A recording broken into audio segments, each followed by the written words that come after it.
All right. Ready to go? There's a few more coming in, so let's go ahead and get started. Hey everybody, hope you're doing well. Thank you for joining us. We're going to do Mortgage 101, basics of the mortgage loan processing and buying and selling. And I have Loren Disque from Loan Depot here to kind of explain that process to you all.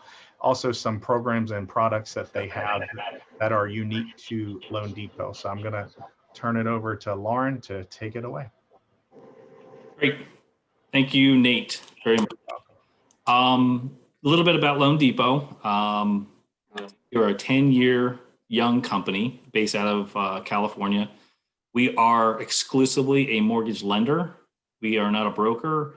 We are not a bank. So all we do are provide mortgage products to the best of the abilities to our customers. What do we have? 1, 2, 3, 4, 5 people on board today.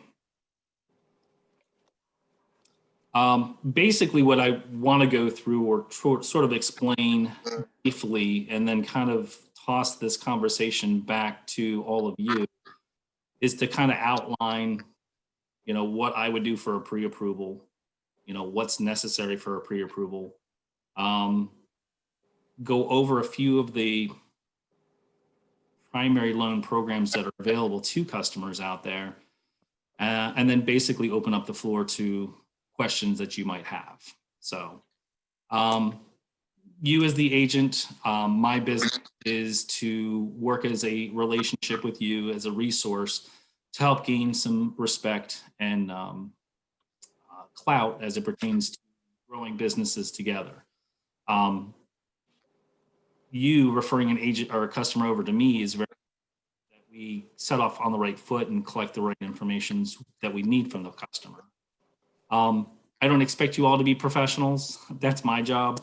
You all handle the contracts very well with the negotiations. But if I'm going to go into what I can with the time that I have, you're more than welcome to reach out to me as a resource with any questions. And then there are some informations. Nate, those flyers I sent out to you, are those flyers that they're going to get PDF or have they received them? Yeah, I'm going to email those out as soon as the class is over. Great, perfect, thank you. So getting someone pre-approved, it's pretty easy, it's pretty simple. It takes about 15, 20 minutes over the phone to collect the information. Some people are very sensitive to information over the phone. I can make an appointment. I do have an office here in Carlisle off of Lowther Street in the Monroe.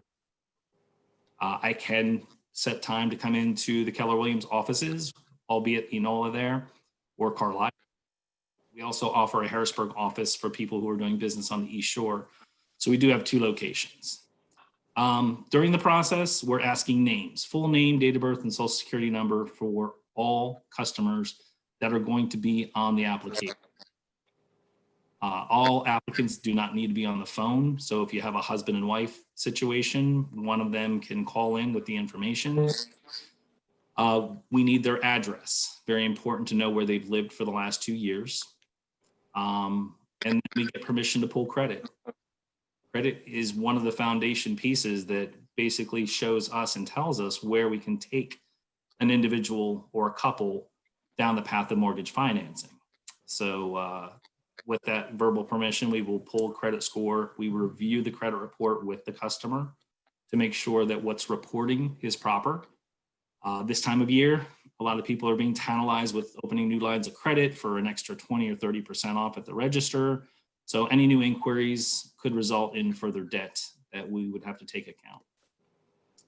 And then employment history.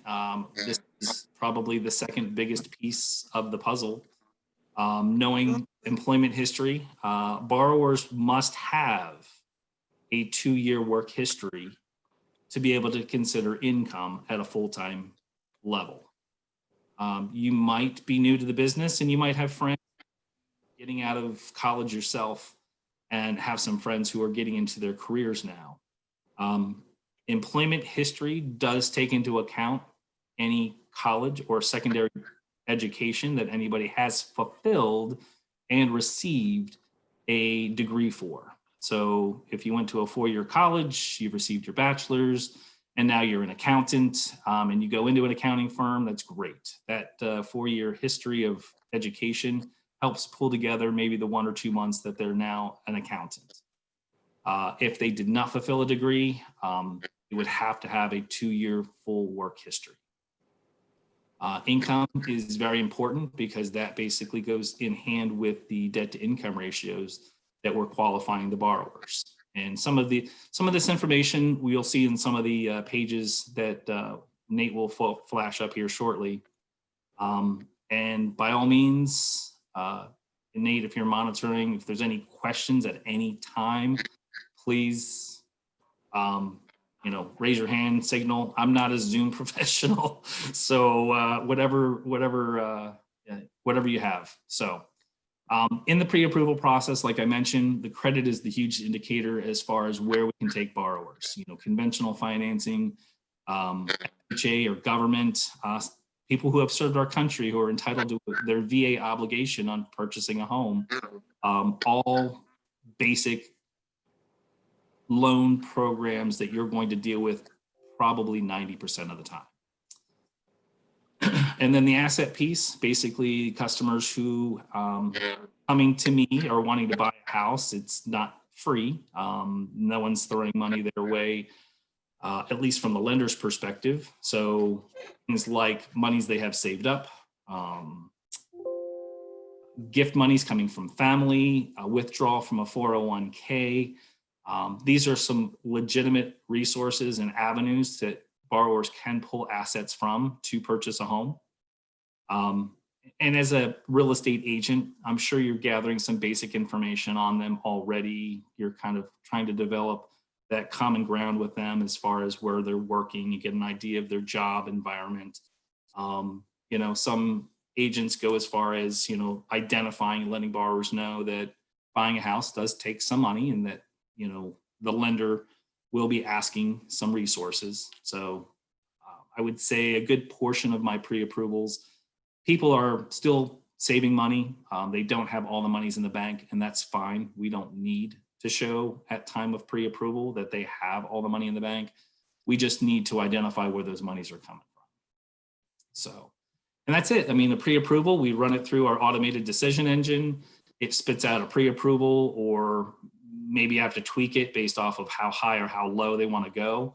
And then we issue a pre-approval letter, and we reissue what's called a cost illustration. That's basically all the fees along with the down payment requirement to show the borrower what they're actually going to be needing. It'll also show the payment. And this is information I do share with you as the agent, because you do need to have that in your file and have the confidence knowing that when a house goes on the market and comes off pretty quickly, we can act in a swift fashion to put in the best and tightest offer we possibly can. So does anybody have any questions about the pre-approval process before we start leafing through these pages? All right. So the first flyer is filling in the gaps. Loan Depot, like I mentioned, this is all we do. We are not a bank. We don't have checking and savings accounts. We're not a broker. We don't shop you through Chase and Bank of America and farm you off. We do retain the servicing, which most customers find very important to know, that their lender will be a relationship with them for the rest of their lives, or as long as they have the loan. The first and foremost, before I start rattling off and reading some of this information, Loan Depot, one unique situations that sets us apart from anyone else is that we have what's called our loan guarantee. About a week after a customer goes to closing with us, they'll receive an automatic notification and a certificate. And after their new loan with us matures and they've made their 12 consecutive monthly payments, if the market gets better, rates improve, customers come back to us, we will pay all of our lenders' fees and pay for the appraisal for the customer. So this could save them initially about $2,000 off of their fees by continuing to have the relationship here at Loan Depot. So Excuse me, Lauren, that you're saying effectively they're refinancing with you after a year? They could. Oh, I've got customers, and we'll touch base on this here quickly or shortly. Um, One of the things I've adapted to here, I left Wells Fargo a little over a year. They were very black and white, didn't want to work with anybody below a 700 credit score. We specialize in low credit score. Like I'm doing 580 credit score purchases with FHA. Now, the going rate in most cases on a credit score like that is like low 4%, but people are becoming homeowners with the expectation that they get into the house, pay down some equity, and improve their credit. After the 12th payment, we can evaluate. They come back to us with an estimated credit score. We look at the current market. And if things hold tight and we can improve their rate by 0.5% or more, we could get them into a refinance and save them the fees that most lenders will charge on the other side. okay, I see. All right, so niche programs for national loans. Most banks, credit unions want to work with U.S. citizens, permanent resident aliens.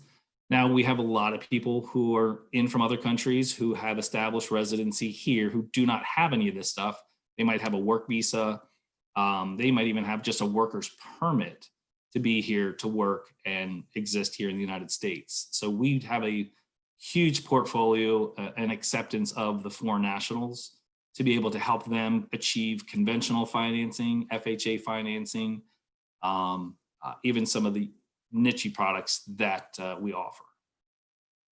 Non-conforming loan programs, I'll touch base with this here towards the end. That is what we refer to as jumbo loans, and we do have them in our marketplace. It's not a big piece of our business, but just we offer it out there. Asset dissipation, investor friendly, some of these things I'm going to read over quickly. Manufactured homes. This is another big piece of what I do locally. A lot of banks and brokers do not want to deal with the double wide on its own land. We can with FHA, VA, or USDA financing. Home has to be built before July of 1976. That date is important because that's when HUD actually established guidelines on building these particular homes. So pre-July of 1976, these homes were not built under HUD guidelines or regulations, and therefore no type of financing could be accomplished by us. Down payment assistance programs, so you're familiar with the down payment assistance. Cumberland County Redevelopment Authority, Dauphin County has their own program as well. That ties into the local bond programs. PHFA, we are a PHFA approved lender. So if there's a need to put a borrower in that particular program, we do offer that as well.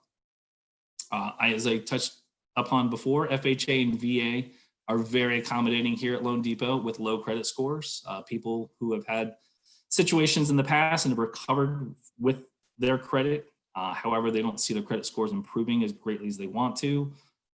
That's been a huge part of my business here in helping people achieve home ownership. The next three items will tie into our renovation piece later.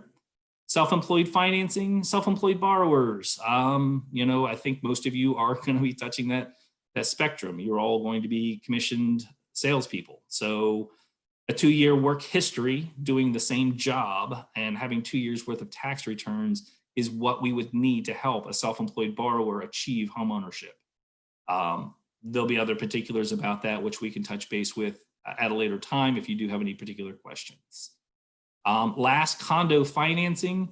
Condos, townhouses, there is a huge difference between those two words in the industry of financing.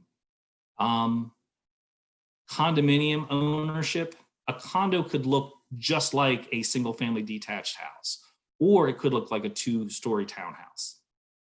A condo basically represents the type of ownership, which you probably have gone through some education on this on your side. But the ownership of a condominium is that you, the customer who's looking at buying the house, only owns from the studs in. The association takes care of leaf and lawn care and shoveling. And a big indicator of separating whether or not it's a planned unit development or a condo is typically the homeowners association fee. Those are pretty steep in most cases. So as you do have clients who are shopping, most people think, oh, townhouse, double two-story building, that's just a townhouse. Well, no, those could be condos as well. We want to make sure that there's no aspect of it, because condominium financing does pose issues with how much somebody should be able to put down. And it's also sensitive with credit scores.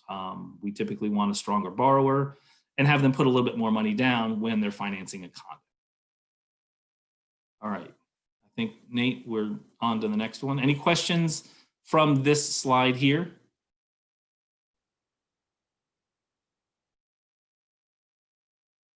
All right.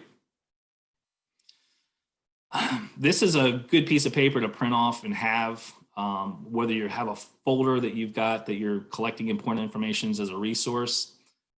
This slide is going to represent a good 80% of your business, if not more.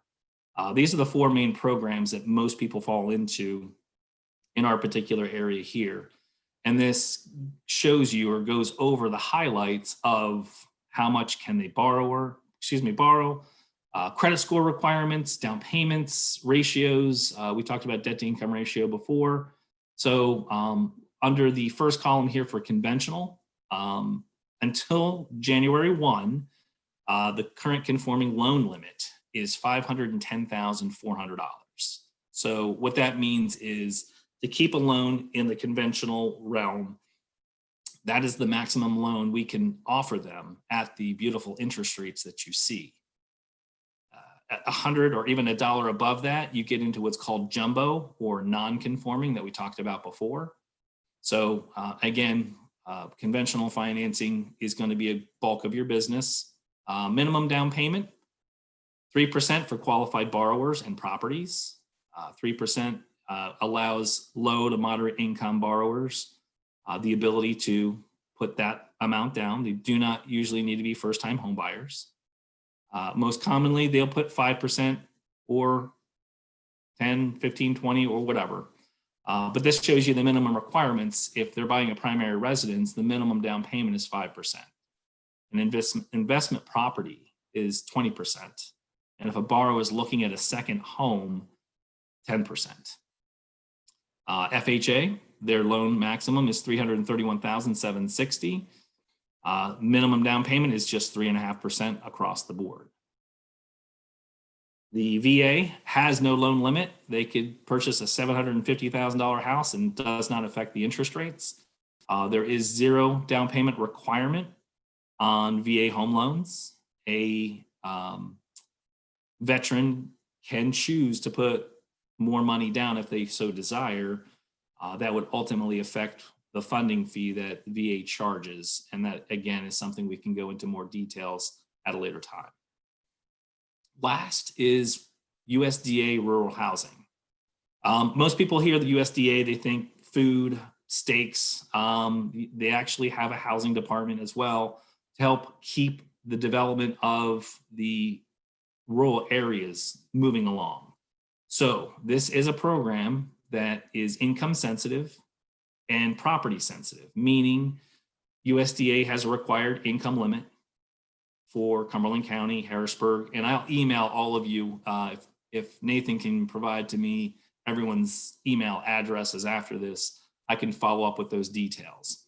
But this program's income sensitive and it's also property specific. So the property has to be in a non-town or borough setting.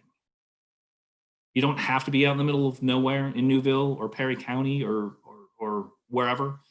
I give the example all the time. If you're from Carlisle, I live in Mount Holly Springs. I'm from Carlisle. The townhouse community that's behind Chili's, right beside Home Depot. Those townhouses back there are single family attached homes, and that is a USDA eligibility property. Also, on the other side of town by the Lowe's between Trindle and York Road, if you were headed out of town, Once you get past Lowe's, those single family homes that are on the left or the right, depending on which road you're on, that's all USDA territory. So I have a map finder. So oftentimes when I have clients who are approved with this type of financing, they'll give me the address. You, the agent, give me the address. Hey, we're going to go out and show the Smiths, 124 Sunset Drive. I'll look it up. If it's green, I'll be like, it's fair game. Otherwise, they'd have to put money down. Debt to income structure. Debt to income is basically taking the credit report that I pull. From that, we hold the minimum payments, credit cards, student loans, car loans, against the borrower. And then we add in this hypothetical new housing payment to come up with debt to income ratios. So we want to stay in the low 40% for basically every program that you see here. FHA and conventional, with a strong borrower, 700 credit score, and they're putting, some money down, we can get those debt to income a little higher, 46 or 47%, but there has to be a lot of positive compensating factors for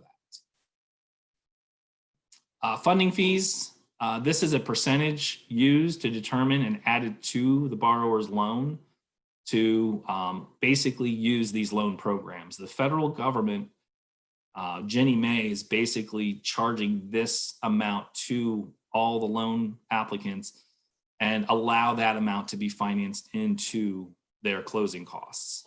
As you can see, conventional, we don't have it. They just have the mortgage insurance premium. FHA is 1.75% of the contract price. Likewise with FHA, VA and USDA. PMI, private mortgage insurance. This is a sticking point. Most people will try to put 20% down to avoid paying PMI. Real quickly, private mortgage insurance is an insurance policy that the lender selects and adds to your monthly payment when you do not have 20% to put down. Each scenario has their own mortgage insurance structure. Using conventional, with 5 or 10% down, your mortgage insurance will be part of your monthly payment until you pay down to a 79% loan to value, of which mortgage insurance will go away. FHA, most times the mortgage insurance is life of the loan, and I try to avoid dealing with that with my customers unless it's necessary. One of the appealing aspects of the VA home loan is they do not charge any mortgage insurance. So if you have a veteran, the VA home loan program is a huge win-win situation for them across the board. There's so many, the interest rates are so appealing, more than conventional. There's no mortgage insurance, so it really tries to get them into a home with as low a payment as possible. And then USDA, the mortgage insurance premium is 0.35% of the loan amount. Like FHA, USDA offers their mortgage insurance over the life of the loan. So unless you refinance it or pay it off sooner than the 30 years, the mortgage insurance will be there till your last payment. The credit scores, again, we seem to be one of the more lax lenders out here, or forgiving, I should say, with credit scores. You can see conventional, FHA, huge. You could have a very quality borrower, has money, they just are suffering with their credit scores. VA and USDA as well. Seller contributions. This is probably one of the biggest questions that I get from agents every time we're getting ready to put a contract together. Loren, remind me, how much seller help can we get on this transaction? So most of the time it's 3% for conventional, unless you're putting more than 10% down, then you can get up to 6%. If you're buying it as an investment property, 2% is the maximum seller contributions or seller help you can negotiate on the sales contract. With, excuse me, FHA, 6%. VA has no cap. So what that means is they basically say you can get 4% off of the value of the house, but you can also negotiate to have the prepaids like the taxes and insurance also paid. So traditionally in our industry, 6% is probably the most you can negotiate before the borrower starts getting money back at closing. And likewise with USDA, 6%. Every program except conventional will only finance an owner-occupied property. Conventional, you have the second home, you have the investment properties, everything we can help you out with. Foreclosures, huge right now. Back in March, April, when lenders started issuing forbearances for people who needed it because they lost their jobs. The foreclosure years or period of time between when they were discharged until they could get a new home has been alleviated a little bit for some of these programs. So if you mention or hear that the customer mentions, I've had bad credit, 5 years ago, I filed for bankruptcy or foreclosure, you want to find out, you want that paperwork immediately to know when that property transferred out of a foreclosure. Likewise with bankruptcies, those two have been adjusted a little bit more accommodating because of the recent pandemic.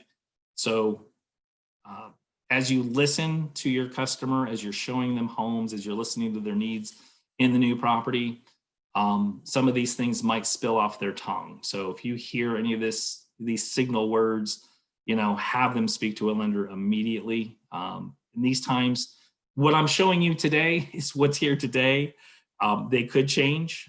We did have some changes in our credit score requirements back when the pandemic was unfolding. So we actually have recently in the last 3 months gone back down to our 580 credit score for FHA. However, prior to that, during the unknown period of time, it was a 640 just to protect the investments at this point, not knowing where the market was headed. So that's it. I know this is a lot of information, but any questions to anybody here in reference to what we just reviewed? No, this page was really helpful. Is this something that you said we were going to get in an email at another time? Yeah, Katie, Nate has them all, and I also have them saved. They do get updated, so absolutely. Yeah, this is probably the first thing I show any new agent, and sometimes my seasoned agents really like this too, just to see what changes. So yeah, everything, every slide you're gonna see, you're gonna have a copy of. Thank you. You're welcome. All right, Nate, let's head into the renovation world. Renovation loans. This is a great way to have either your listings or buyers basically spruce up a house without having to use their own money. From the buyer's perspective, you're showing them houses in the 125, 150 price range, and your buyers are so HGTV ready. They want the granite countertops. They want all the finishes done already. And, these houses are, from the 60s and nothing's been updated since. We have these loan programs through FHA and through conventional, the home style renovation program that will allow us to build in the cost of these renovations. So if it's an open floor plan and a updated kitchen that's truly important to your people, and you've got the right house, it just doesn't have those dynamics, we can help them buy the property and make it that property after they close. You're going to be the portal for us to basically negotiate on the original contract. And then once you've negotiated on that, the borrower is responsible for securing a licensed Pennsylvania contractor who will pull together a proposal. And based off of the scope of the work that's getting done, we then order an appraisal with that contract bid and your contract on the house for the appraiser to appraise the house subject to completion. So basically what that means is that 125 sale price on that house, and you've got $50,000 worth of improvements, the appraiser's target is $175,000, that house should appraise at or more once the work is done. So we will get the appraisal in, we will get the appraisal value subject to completion, then we go to closing. We close on the house as is. The renovation piece does not start until the keys are exchanged and our people are the owners of the house. And then their contractor comes in, works on the scope of work based off of the scale of renovations. It could take a month up to 4 months to do the work. So everyone's a little bit more specific. However, this program is fantastic for people who want what they want. However, you might hear, oh, this is a great house in a great location, just doesn't have everything we want. These are great programs to use. Likewise, on the selling side, people can refinance their house and look at using this program to update the home and make it look like the HGTV home that, you know, are flying off the shelves to compete with the new construction and all the other updated homes. So, you know, you might have a customer or a friend who says, hey, you know, my mom and dad want to sell the house and they're pretty ready in about 6 months, but they've not done anything with it. And I'm not sure, you know, what to do. Throw this out. Say, hey, I got a lender who, you know, with a little bit of money that we can tap into their equity, we can pull that money out and fix up the home and make it a showpiece so that when you do list it, it goes off the market within hours. So this is a great program, not only for people who are going to be buyer's agents, but also listing agents to pull those houses out.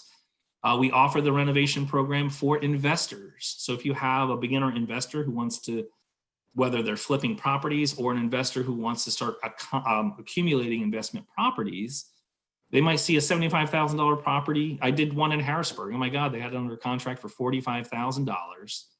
There was about $70,000 worth of work to be done. And the after improved appraisal, even before any work was done, came in at $150,000. So that person was walking into a great situation because when the project is done, it'll be turnkey, new windows, new seal or roof, new HVAC, just basically almost a new house, and walking into that equity position so you can use that to use for the next purchase transaction.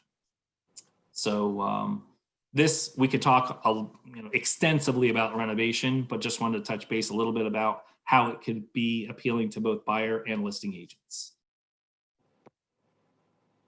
Any questions?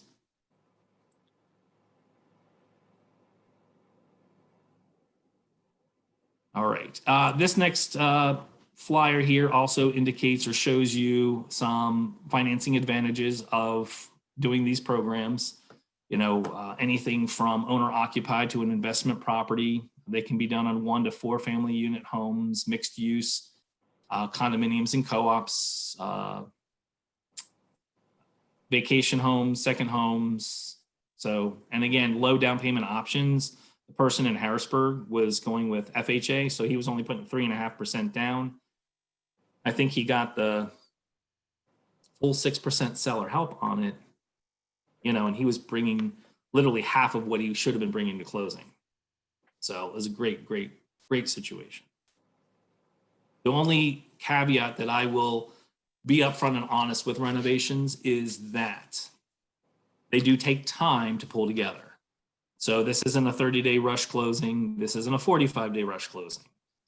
At a minimum, we want a 60-day or longer to settle on this because your piece is pretty quick. You get me the contract very quickly. The customer gets me their bank statements and pay stubs. Every single time we do this program, the slowness of the process is coming from the builder. We do not have a list of approved builders. That's why we open it up to any builder who has a license here in the state of Pennsylvania. And it's up to the borrower to provide their own builder. And we specifically design it that way because as the builder starts dragging their feet and taking 3 weeks to get us the initial bid, and then we have to send it back to the renovation team and have them revise the bid, builders just don't want to be tied down with paperwork. So if we had a list of approved builders and they were dragging their feet, it would become, hey, Loan Depot, their builder stinks because it's taking them forever. We are known for great loans, great loan processing, efficiency on this side. So we do not want to take the burden on of housing a bunch of builders looking for business. So that is why we ask the customers to select their own. And one last piece, which is really important, is we will not do this program for the weekend warrior, the guy that can hang drywall on his own and handy with a saw. There's a timeline that has to be done. There has to be someone who is responsible for these monies that are a third party when we do just disperse the monies for the work to be done. So we can't hand them over to the homeowner. We have to hand them over to someone else other than them, which would be the contractor.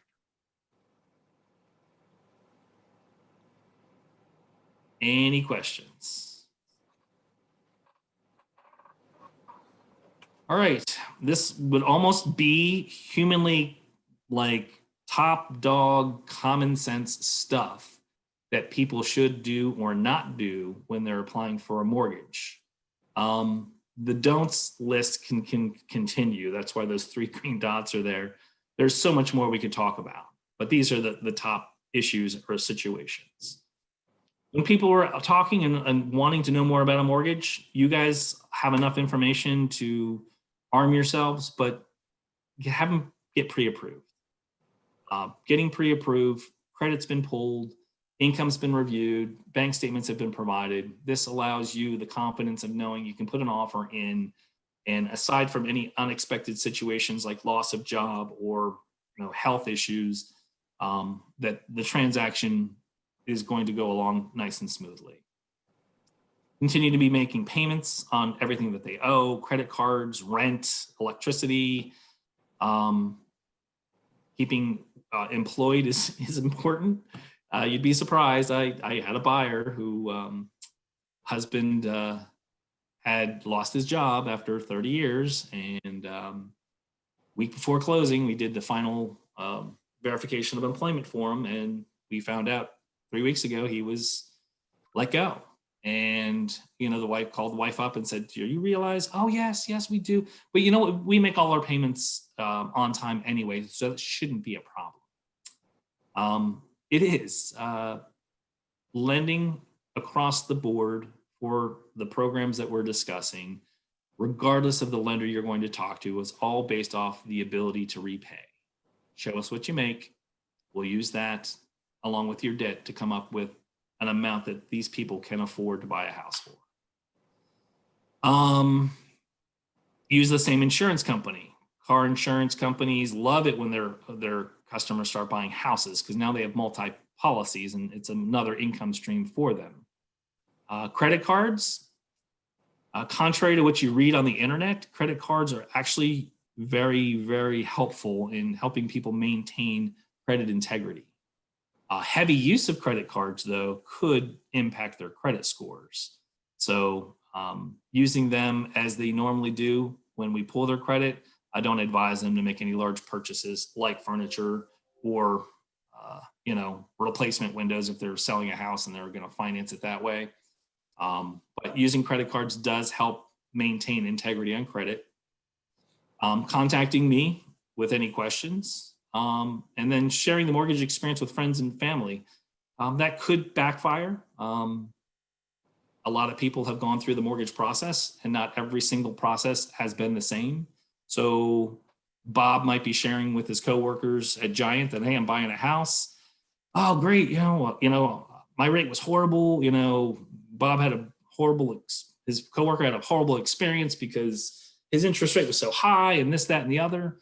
Have them process from people they trust and bring those questions and issues back. They usually can kind of help them peel away the mom and dad or, coworkers shoving things down their throat that they don't necessarily want to do. Don't make large purchases. Don't pay your bills late. Don't apply for any new lines of credit. Don't shuffle money around from accounts. Oh my heavens. Tying that with opening new bank accounts is bad.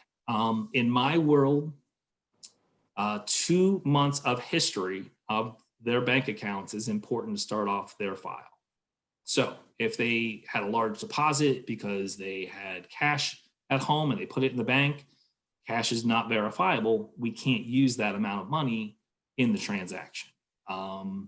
they loaned their best friend $2,000 last year to help them buy a house, and now, you know, their friend's paying back the $2,000.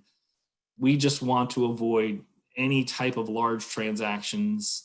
If they have things that are going on, I have the conversation up front with the customers and let them know, especially the ones that don't already have the money in the account. If you're getting gift, there's a proper way of gifting it. If you were getting a grant from Cumberland County or Dauphin County, we have the application and we can help them with the process. So these things are part of my early conversation in the pre-approval process. And I continue to reiterate it through it, just because at the very end, we as the lender do pull a soft credit pull to indicate if there are any new credit inquiries or any credit pulls, and that could blow up a deal if someone went behind your back and financed a whole house of furniture on Wells Fargo Finance, and now that new $500 payment for all the furniture throws their debt to income ratio out of whack, and they no longer can afford to buy a house. I can't say this enough as this last item. Cash in any level, for depending on the programs, is non-verifiable assets to be used in a transaction.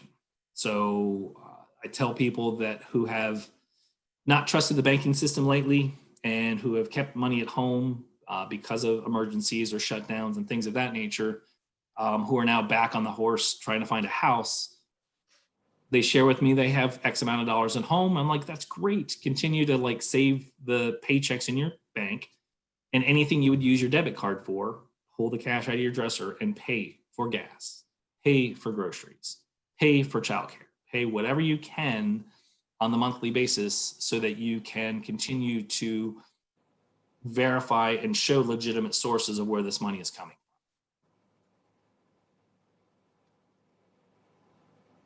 All right. Nate, how am I doing on time? I haven't looked. I think we have about 10 minutes. Gotcha. All right. Next flyer, please. One of the things that really, the reason why I left, I had worked at Wells Fargo prior to being at Loan Depot for about 7.5 years. When I was leaving Wells Fargo, I was finding a place that basically encompassed my principles of a loan officer, being customer savvy, customer service savvy, making sure I'm there for my agents and for their clients. But the technology piece is by far one of the best programs we've ever had, that I've ever seen at any of my employers. We call it the Mello Smart Loan Program. Mello is our software program behind the scenes that we shove all the borrower's information into. However, Mello right now has just been upgraded. So when I have a customer that I'm working with, and let's say they forgot to give me their pay stubs, well, they can upload it in their portal. Once we have their application started, they have a portal that they can send stuff into. The moment the borrower sends that pay stub into their file, this program identifies the pay stub, puts it and associates it as a pay stub, and sends it directly to the underwriter. From the very beginning, Mello program is tied into thousands of employment databases across the country. And 50% of my people, once I've secured their credit, or excuse me, their social security number, pulled credit, I can then click on a employment button. And if their employer is a larger nationally recognized company, I immediately will have an employment history. I'll show me when their date started. It'll show me all of their income. So if they worked there 5 years, it'll show me the last 3 years breakdown of base income. So it helps us, this program helps us make pre-approvals a lot more concrete so that we have the technology to pull the important resources that we need to in order to make these loan programs work smoothly and efficiently. Also, this program allows our borrowers to go into their portal, and let's say that they bank with Members First, they can put in their login and password to their Members First account, and Mello will pull 2 months worth of bank statements without the borrower having to do any work whatsoever other than just providing the login and the password. Our technology piece is far ahead of what everyone else is offering right now. From the closing aspect, we have a hybrid loan package, which once a loan is clear to close, once the customer has reviewed their closing disclosure, 24 to 48 hours before closing, we will send them out their loan package. And there's typically about 12 documents that the borrowers can digitally sign from home that evening to avoid any, basically shorten the time that they need to be at the closing the next day. So it's phenomenal. Every customer that's done it said, why can't we do the rest of it? Well, there's 5 states across the country. I think there's Tennessee, South Carolina, Arizona. I forget the other 2, but right now Loan Depot has a completely touchless closing where they don't even have to be present at the title company. They can do it digitally and have the mortgage signed and everything else. So we're rolling into those times, and we're hoping that 2021 through Pennsylvania legislation will allow us to perform that stuff as well. So, all right. This next flyer I just created, you can scroll all the way down to the bottom if you would, Nate. We cross market with you guys. So if you're open houses, yes, used to be a thing of the past or thing in the past. Now they're kind of, you're selling houses in hours. But there's marketing flyer pieces that together with you, I partner with Tracy George F. She's like, hey, Loren, I like the sound of that program. Can you give me a flyer so I can hand it out to my clients when they have the need? So it helps you continue to capture more business and allows me to be that resource for you. You don't have to spend time on any marketing portal. Hey, Loren, do you have a flyer on, VA home loans that I can propose to my new veterans? I'm going to a VA home fair, absolutely. We have a resource. If you are interested, I can send you an invite link to our home expert link where you can fill in all your credentials and get you signed up. And we pull your logo, which we already have, and your profile picture, and can basically cross-market almost anything out there. We also do farming. I'm not sure if you're familiar with that term, but we work with agents. We have a postcard system already set up with the United States Postal Service. So if you said, hey, I want to do Boiling Springs area, I can pull up on my geo map through the United States Postal Service, pull up a area that services, let's say you want to market 800 households.